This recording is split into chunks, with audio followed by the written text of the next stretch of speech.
How did a homeless artist with tuberculosis create one of the world's most powerful luxury brands? Have you ever wondered how an unemployed artist living on a friend's floor could transform the entire fashion industry forever? Imagine rising from homelessness to creating one of the most prestigious luxury brands in the world.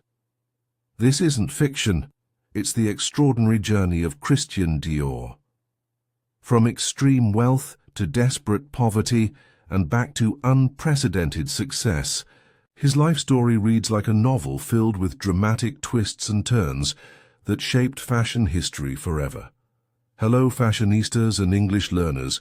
Welcome back to LMJ English, where we bring you fascinating stories that entertain while helping you improve your English skills.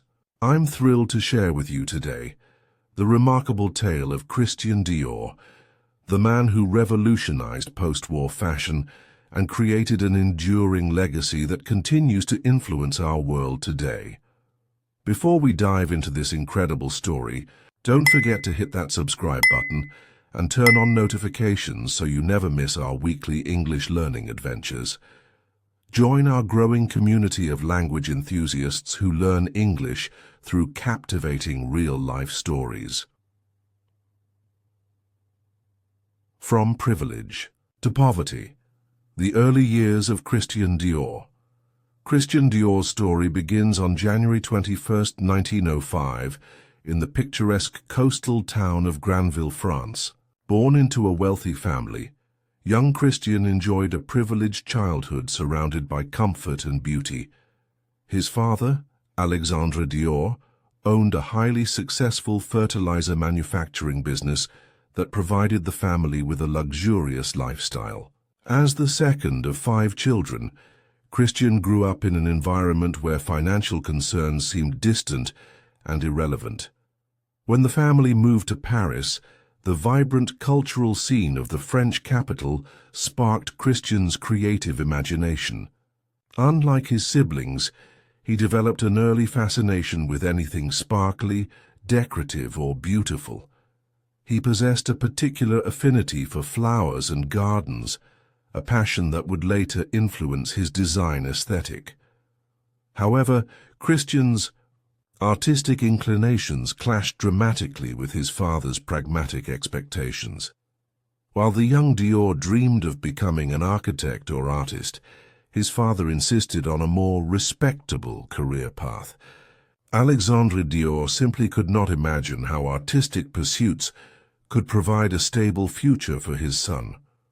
Reluctantly yielding to parental pressure, Christian enrolled at the prestigious École des Sciences Politiques in 1925, studying political science in preparation for a diplomatic career that held no interest for him. He dutifully completed his education, graduating in 1928, but his heart remained firmly anchored in the creative world. His soul yearned for artistic expression, not diplomatic negotiations. This internal conflict between duty and passion would shape his early adult years and ultimately influence his unique approach to fashion. Little did young Christian know that the comfortable bourgeois lifestyle he had always known was about to collapse entirely, forcing him onto an unexpected path that would eventually lead to his true calling. The journey from privileged son to fashion revolutionary was about to begin with a series of devastating personal losses and financial catastrophes that would test his resilience in ways he could never have anticipated. The fall and survival. Dior's darkest days.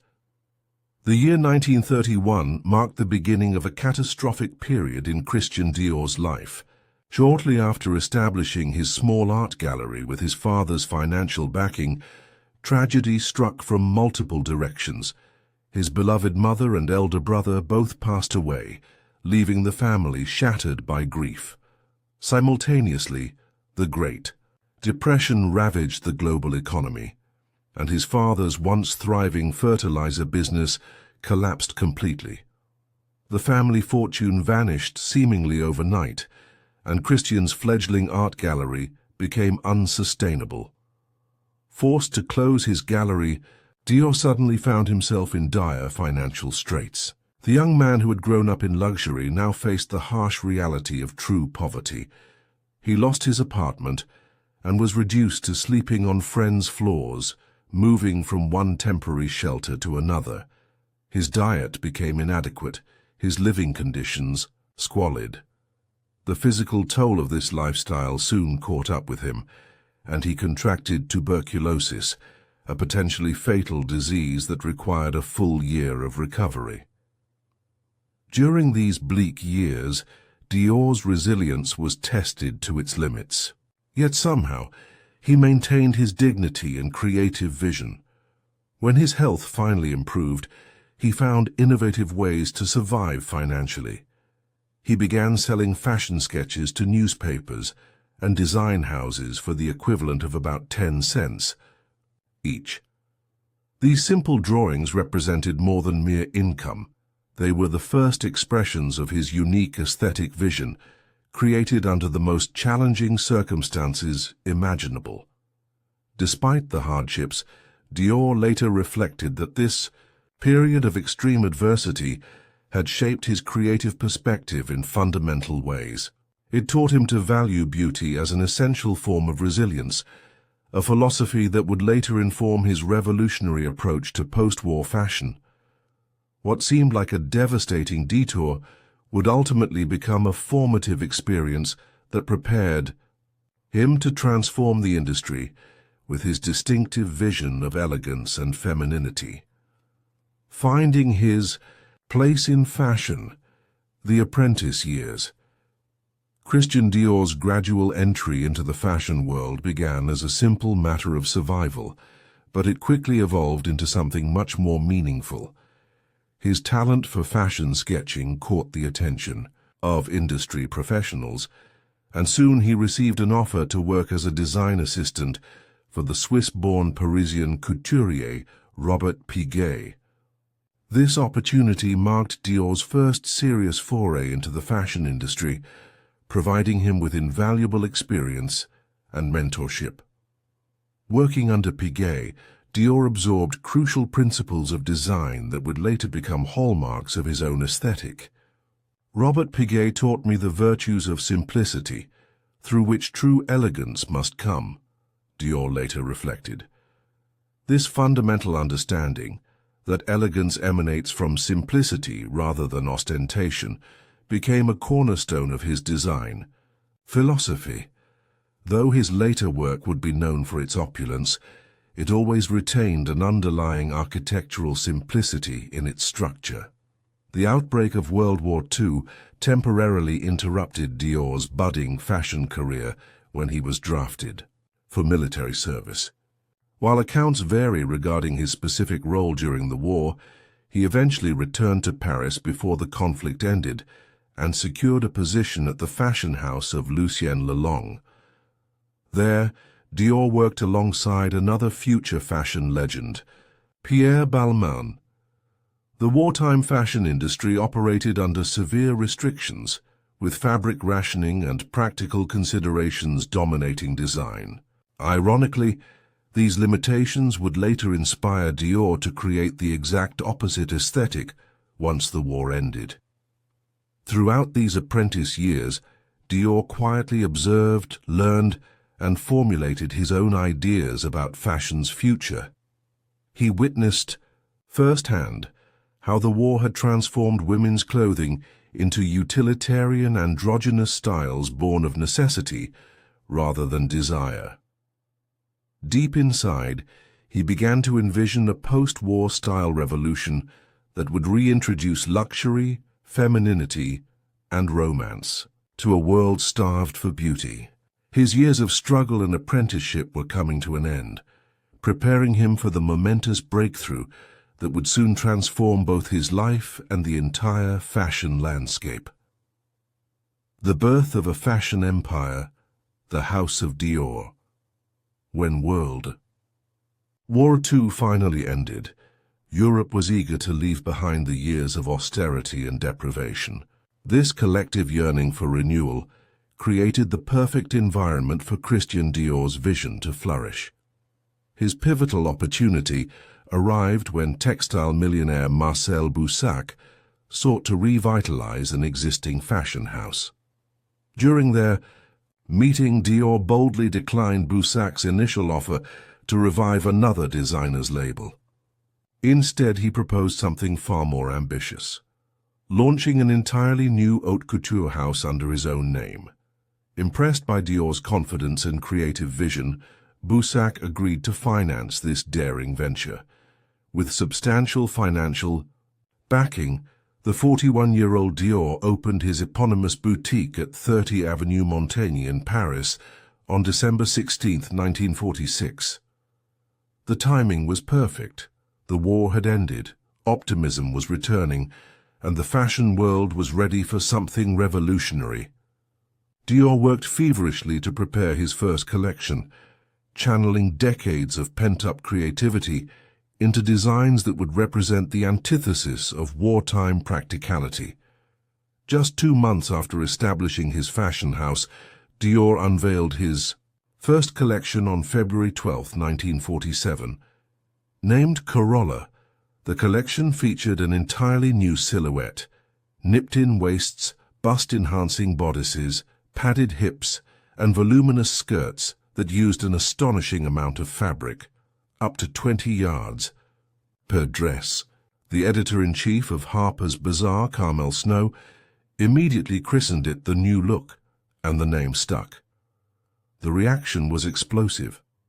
After years of fabric rationing and practical, boxy silhouettes, Dior's luxurious designs represented a radical departure and a symbolic post-war rebirth. Women embraced the unabashedly feminine aesthetic that celebrated curves and elegance. In just one collection, Dior had completely reoriented the direction of fashion, effectively ending the era of war-influenced utilitarianism and ushering in a new age of feminine opulence.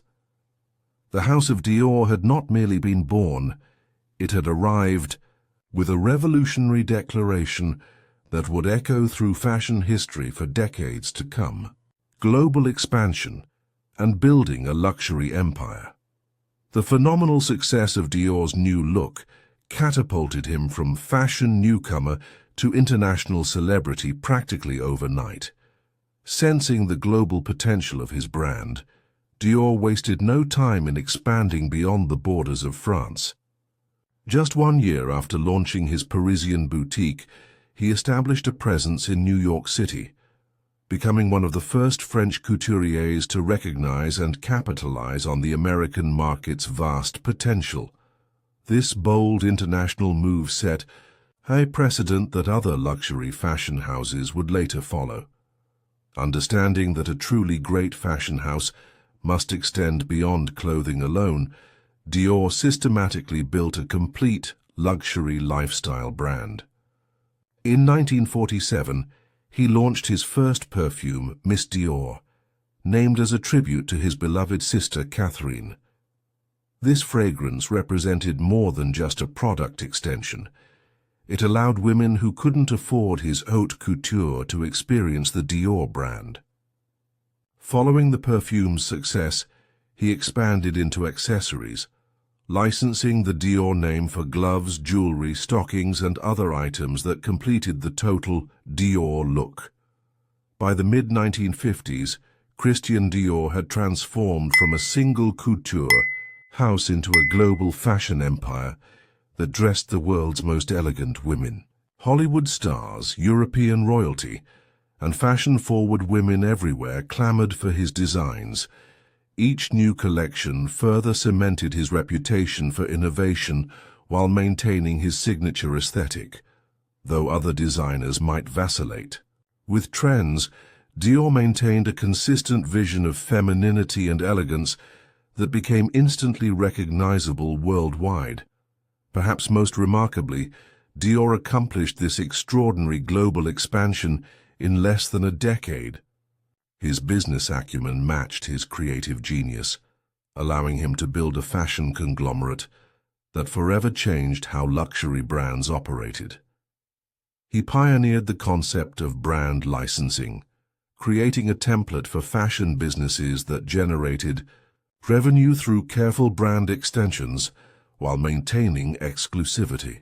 This revolutionary business model would influence the entire luxury industry, establishing practices that remain standard among high-end fashion houses today. The unexpected end and enduring legacy. At the height of his success and influence, Christian Dior recognized the importance of planning for his brand's future. In 1955, he hired a brilliant 19-year-old assistant named Yves Saint Laurent, immediately recognizing the young man's extraordinary talent.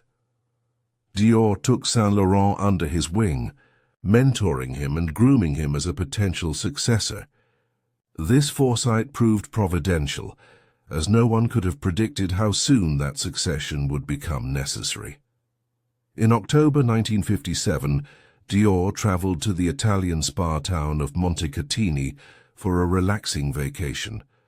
There, at just 52 years of age, he suffered a fatal heart attack, his third cardiac event. The fashion world was stunned by his sudden death, and genuine grief spread throughout the industry and among his countless admirers. The man who had revolutionized post-war fashion was gone, leaving behind a thriving global empire that was just 10 years old. Following Dior's death, the 21-year-old Yves Saint Laurent was appointed artistic director, becoming the youngest couturier in the Paris fashion world. Saint Laurent maintained Dior's elegant aesthetic, while gradually introducing his own innovations. When Saint Laurent was drafted into the French army in 1960, Marc Bohan took over creative direction, establishing a more conservative interpretation of Dior's vision that would guide the house for nearly 3 decades. In the late 1970s, during a period of financial difficulty for its parent company, Dior's brand was acquired by businessman Bernard Arnault, a longtime admirer of Christian Dior. Under Arnault's leadership, the brand was revitalized and eventually became the cornerstone of the luxury conglomerate LVMH. Through the decades that followed, a succession of talented creative directors, including Gianfranco Ferré, John Galliano, Raf Simons, and Maria Grazia Chiuri, each brought their unique interpretations to Dior's aesthetic, while maintaining the founder's core principles of elegance and femininity. Today, nearly 70 years after its founder's death, the House of Dior remains one of the world's most prestigious and influential luxury brands. Christian Dior's remarkable legacy continues to shape fashion, proving that true vision transcends time. The boy who once loved flowers and dreamed of architecture created something far more enduring than even he might have imagined. A global symbol of elegance that continues to define luxury for each new generation. The revolutionary vision. Why Dior's work still matters. Christian Dior's significance in fashion history extends far beyond his beautiful designs or commercial success. His true genius lay in understanding the profound psychological and cultural role that fashion plays in society. When he launched his new look in 1947, Europe was still reeling from the devastation of World War II. Austerity, practicality, and utility had dominated clothing design for years. Dior recognized that women weren't merely seeking new clothes. They were yearning for beauty, optimism, and a return to celebrating femininity. This psychological insight informed Dior's revolutionary approach. He once said, "After women, flowers are the most divine creations," revealing his romantic worldview that saw fashion as an art form that should celebrate beauty rather than merely serve function. While contemporaries like Coco Chanel championed practical, comfortable clothing that freed women from restrictive garments, Dior offered an opposing vision: clothes that embraced structured elegance and deliberate femininity. Both approaches represented valid expressions of women's post-war identity, and the tension between these philosophies continues to animate fashion discussions today. Dior's architectural background influenced his unique approach to clothing construction.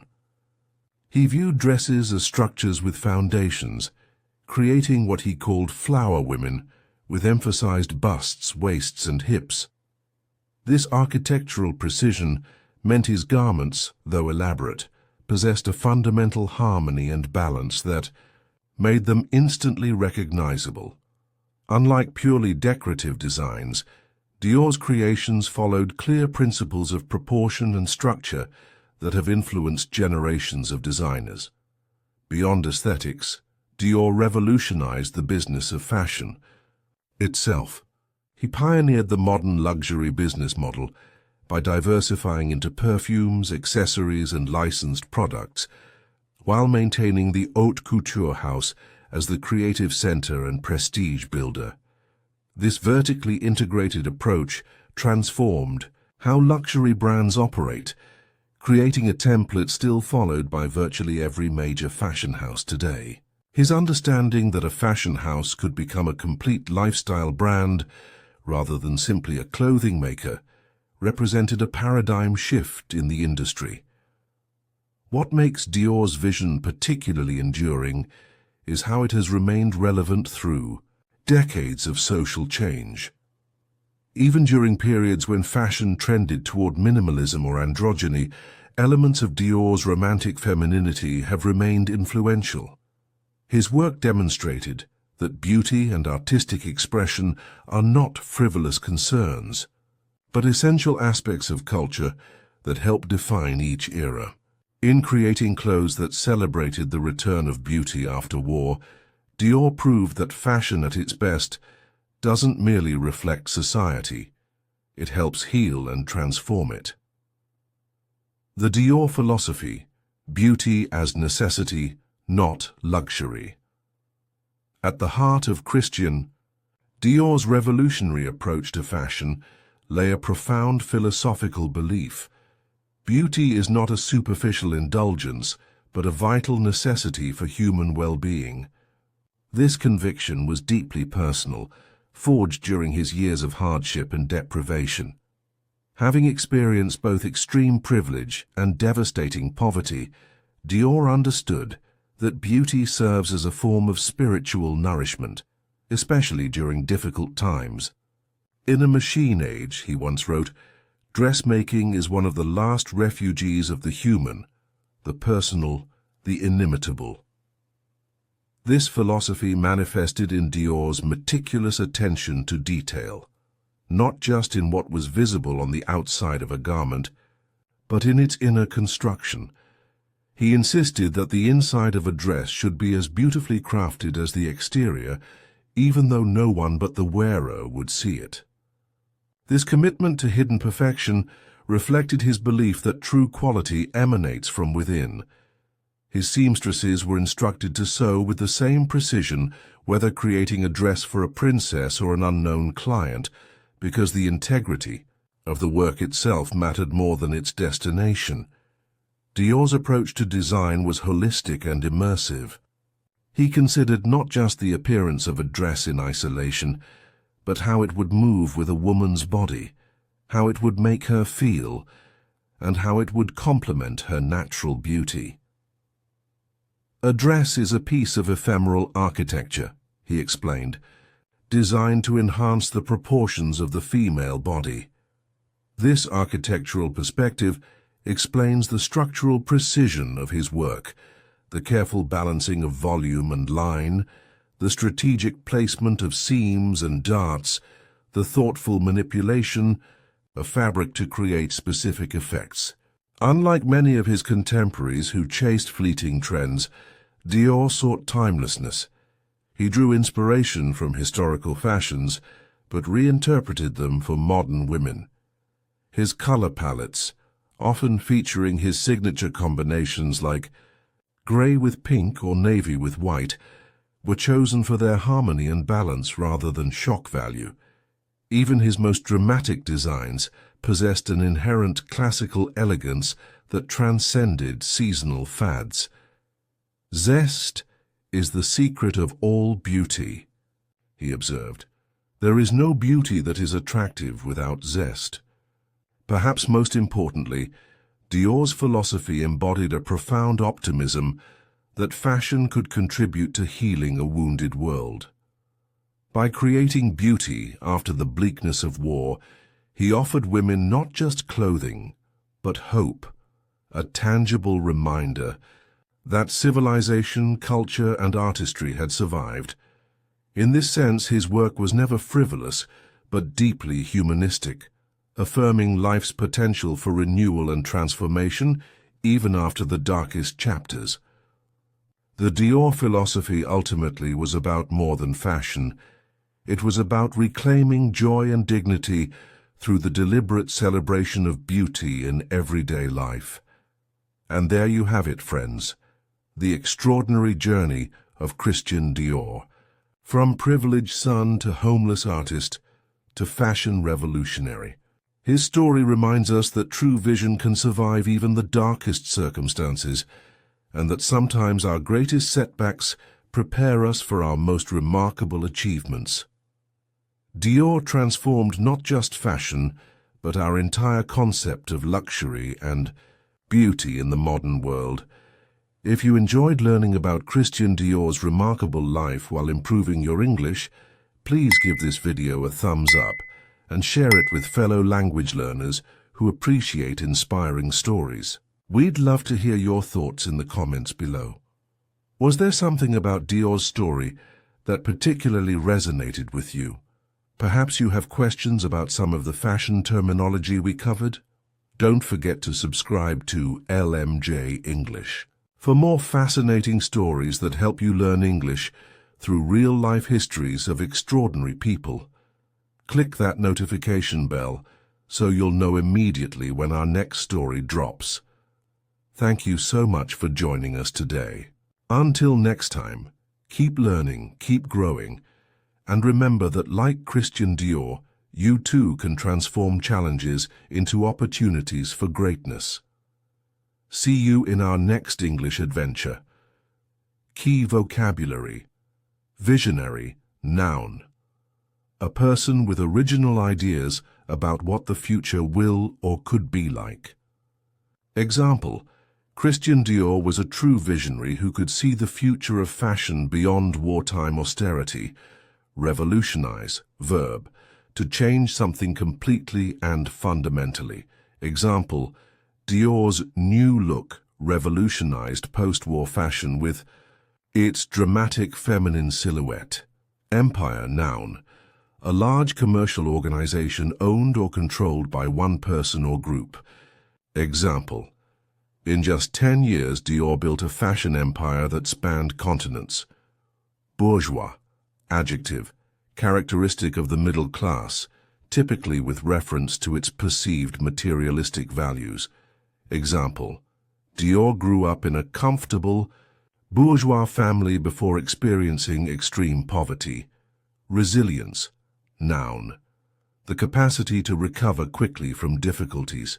Example: Dior's resilience helped him survive homelessness and illness before achieving success. Opulent, adjective, ostentatiously, luxurious and wealthy. Example: his designs were known for their opulent use of fabrics during a time of austerity. Haute couture, noun. High-end fashion that is constructed by hand from start to finish. Example: Dior established his haute couture house in Paris in 1946. Silhouette, noun. The outline or general shape of something. Example: the new look silhouette featured a nipped waist and full skirt that contrasted with wartime fashions. Successor, noun. A person who follows next in order.